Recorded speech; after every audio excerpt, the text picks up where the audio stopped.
Di antara sekian banyak sahabat Rasulullah, Abdurrahman bin Auf adalah sahabat yang paling kaya. Dikisahkan beliau pernah memborong dagangan dari kota Syam dan membawa pulang ke Madinah dengan jumlah yang sangat banyak.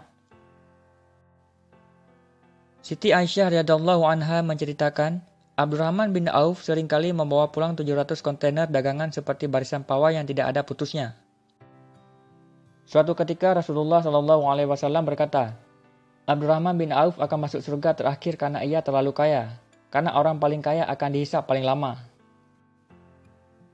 Oleh karena itu, Abdurrahman bin Auf tidak menginginkan hal itu terjadi, dan ia menangis sambil berupaya memikirkan bagaimana agar bisa masuk surga lebih cepat.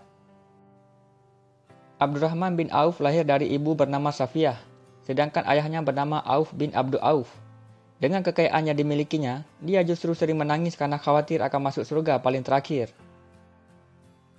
Abdurrahman bin Auf juga merupakan salah satu di antara 10 sahabat yang dijamin Rasulullah SAW masuk surga. Meskipun beliau orang kaya, Abdurrahman adalah pribadi yang dermawan dan taat beribadah.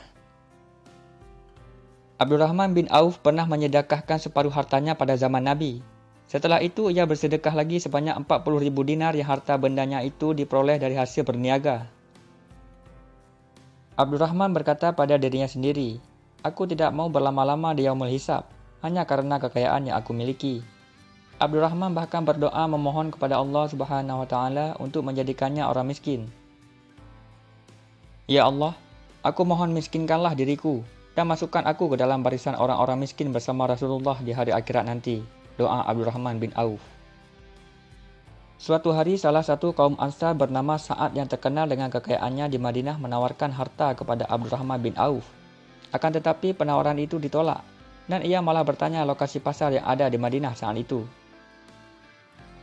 Setelah dicari tahu, ternyata harga sewa pasar di Madinah saat itu sangat mahal. Banyak orang yang ingin berdagang namun tidak ada modal untuk sewa tempat. Akhirnya Abdurrahman bin Auf membeli tanah itu dan menjadikannya sebagai kapling-kapling pasar. Di atas tanah tersebut dibuat bangunan untuk digunakan oleh pedagang muslim tanpa membayar sewa.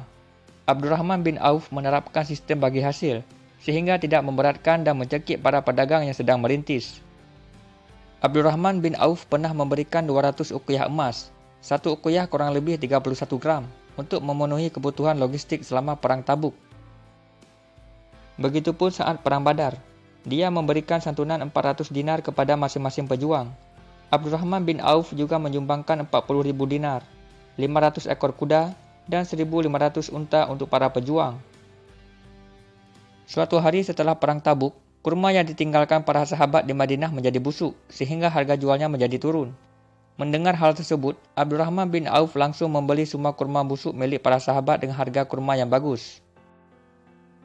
Semua sahabat bersyukur karena kurma yang busuk itu dibeli semuanya oleh Abdurrahman bin Auf.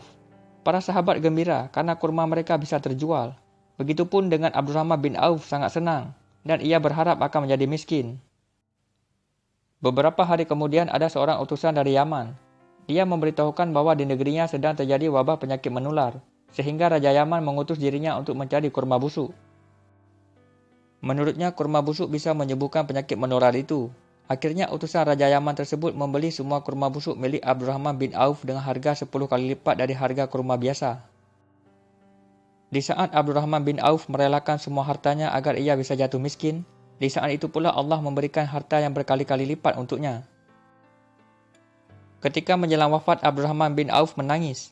Tangisannya bukan karena takut menghadapi kematian, melainkan karena ia wafat dalam keadaan kaya harta.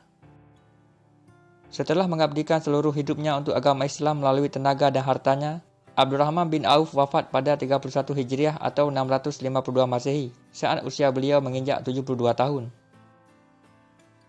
Sebelum wafat ia berwasiat supaya seluruh hartanya disumbangkan untuk kepentingan agama Islam. Tercatat saat Abdurrahman bin Auf wafat masih meninggalkan harta sebesar 2.560.000 dinar atau setara 3 triliun rupiah.